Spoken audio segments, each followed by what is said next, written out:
Hi everyone, in this tutorial I'm going to show you how to draw a kitten in pastels. Now my aim for this portrait was actually to try out a different paper with my pastels.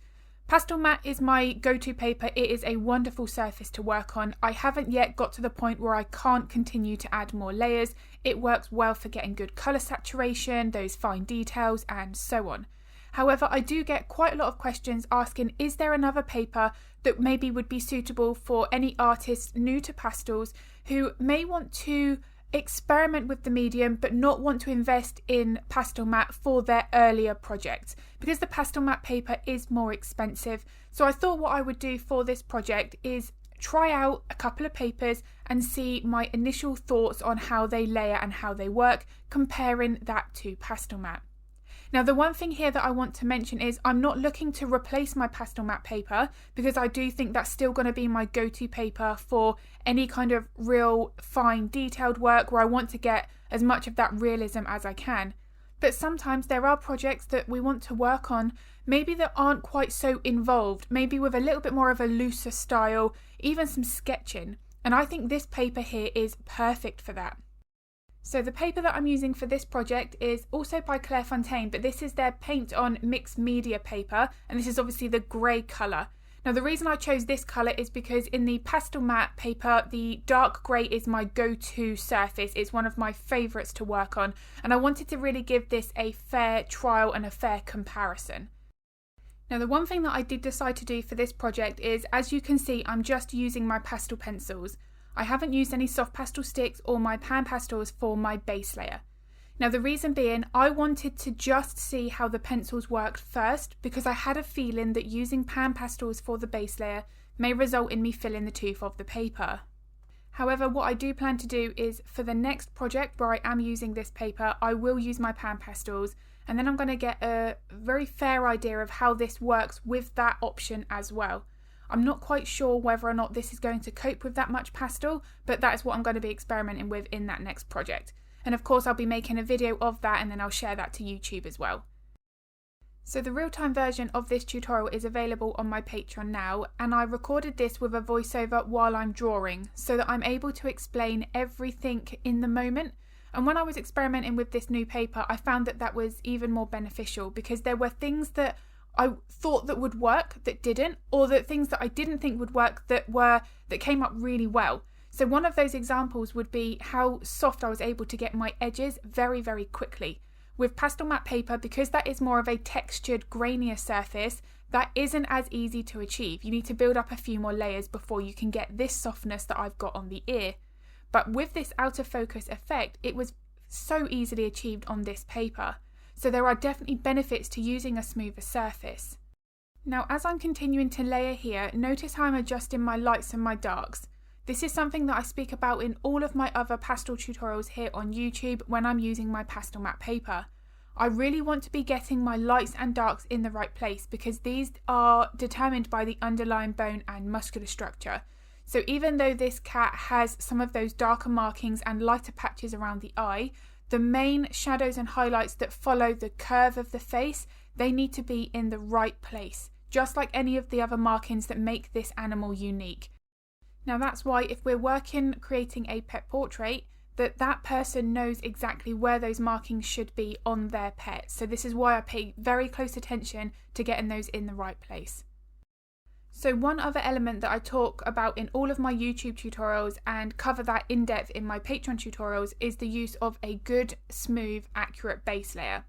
Now I do feel that the base layer is the foundation for our details. So as I start going in here with my light grey pencils, you can see that all of that smooth transition from the base layer, we've got those purple colours that go up to the darker greys, all of that there is showing through as I build up my details on top.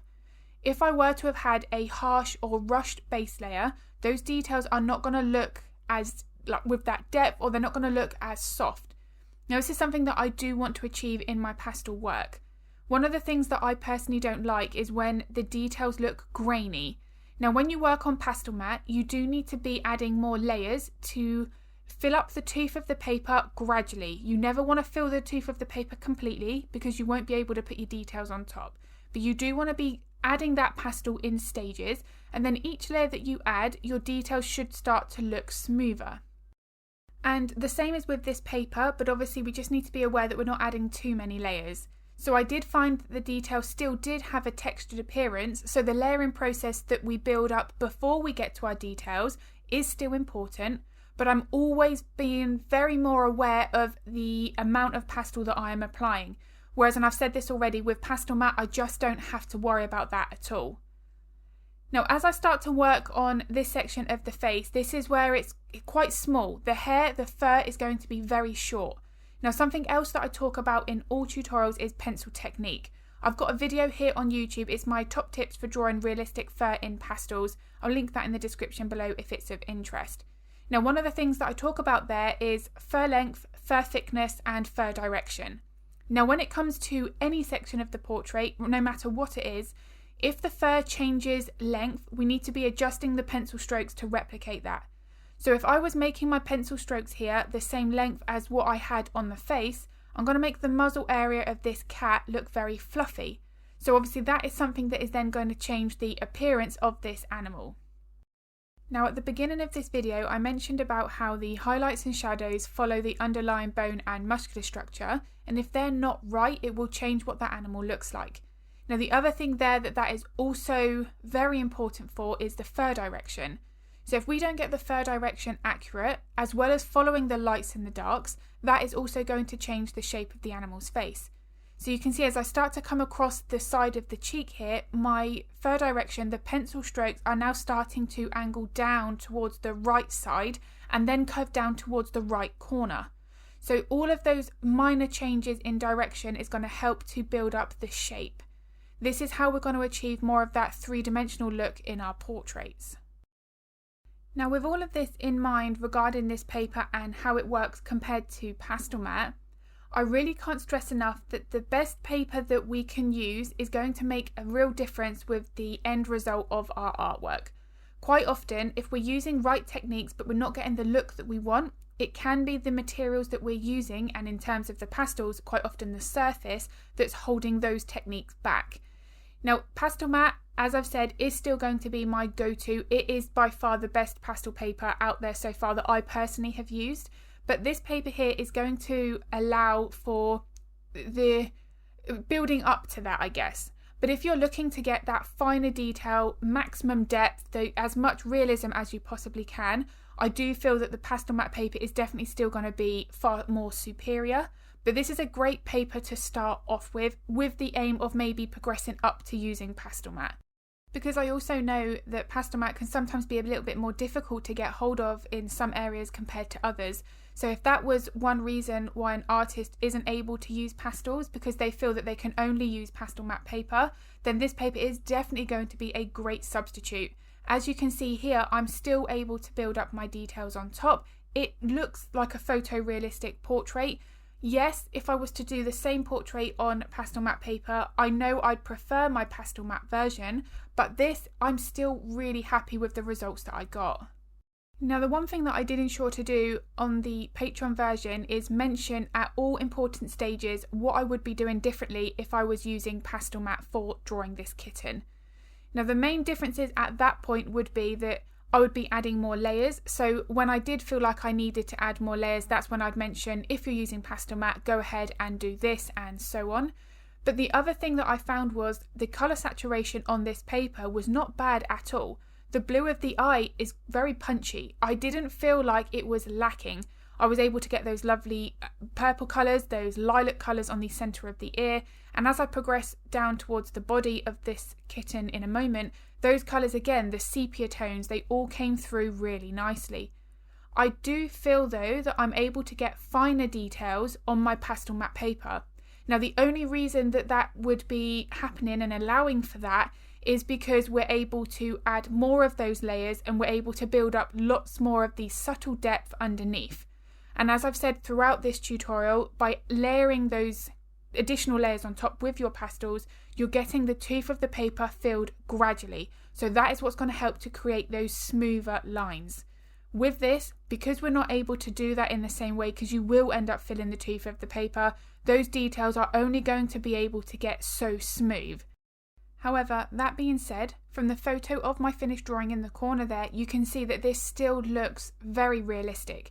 Those details still do have that smooth softness about them. Now, the other thing to bear in mind is this is only the first project on this different paper that I have tried. When I get a bit more of a feel for this paper, maybe I'm able to get my details looking a little bit more finer, more smoother, similar to how I can with my Pastelmat. I know it's not going to be the same, but it may improve the more projects that I do. But first impressions of this so far are really, really good. So now if we go back to the layering process, you can really see how I'm focusing on the fur technique right from the very first base layer. I'm focusing on fur direction and fur length. So when I'm applying my pencils for that first layer, look at how everything is still sloping down towards the lower edge and lower left corner. It's coming down towards the centre of the chest, and eventually it's going to look like it's curving over the front shoulder. Now all of this is something that I pay very, very close attention to. As I've said at the beginning of this video, this is what's going to help to build up the shape. So as we work down towards the chest and the body, if I don't have the angle and the change of direction here, it's going to make the neck look really long. So we have to make sure that we're curving it over at the right point to indicate it where the front legs are attaching onto the body.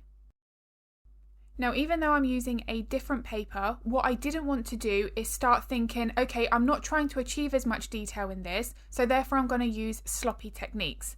I'm still working in small, manageable chunks. Now, this is something that I like to do regardless of the medium. It doesn't matter if it's painting or drawing. I'll break it up into 2 or 3 square inches, and then I'll move on to the next section and do the same. This ensures that I don't rush through any layer, or I don't skip to those final details without building the layers up underneath. This is something I really want to capture in all of my portraits. The layering process is so important for the way that I like to work. However, if you are an artist who likes to work in individual set layers, so you want to do the whole base layer for the entire subject and then go on and build your first layer of detail and your second layer of detail and so on, then that is absolutely fine. We all have our own preferences and the way that we like to work. But if you do find yourself staring at the reference photo, looking back at your drawing and not quite sure where you should be working, that's a really good indication that you're working on too much of a larger area. Scale that down, even if you just break it up into 3 main sections rather than the entire thing. Now, as I've said here and I've shown throughout, I do break it up into really small sections. That has always been the way that I like to work. I also really prefer it because let's say that I decided to finish working on this cat once I'd finished the face. I can go back there the following day and know it already looks like that animal. If I'd have worked on the entire layer of the full subject and done that for 2 or 3 layers, it's still going to potentially be a little bit more at that uglier stage where we haven't built up enough of the details to make it look like that animal. So the fact that I'm able to then make it more realistic to that photograph early on by breaking it up into smaller chunks, it keeps me motivated to want to carry on with that portrait. Now, the one last thing that I want to mention about this paper is now that I'm working on a little bit more of a larger area because the size of the body is larger than the face, I'm able to get these details looking more of that smoother appearance. They don't look as grainy as some of the areas on the face. Now, this is because we are working on a larger area, the pencil strokes are that much larger. So maybe for projects on this paper, it may just be worth working a little bit larger, not fitting an entire subject like this with the body portion as well on this 8x12 size. So again, that's probably something that I'll experiment with on the next portrait. Maybe have an animal looking directly at the camera that feels more of that paper, because obviously now this has got a bit more of that paper visible on the left side around the cat. So all of these things are things that I can then implement when using this paper again. So I really do hope that this video has been useful. If it was, if you could give it a like and a thumbs up, it makes a huge difference to my channel. I'd be really, really grateful. And as I've mentioned, if you would like to follow along to the real-time version of this tutorial, that is available on Patreon now. And I do share all of my thoughts, the processes of using this paper and how it compares to Pastelmat. But if you've got any art-related questions, any questions about this paper, feel free to pop them in the comments below because I'm more than happy to help if I can. And I do upload 2 to 3 videos here to YouTube every week, so if you would like to get notified of that content, then don't forget to hit the subscribe and the bell button. As always, thank you so much for watching.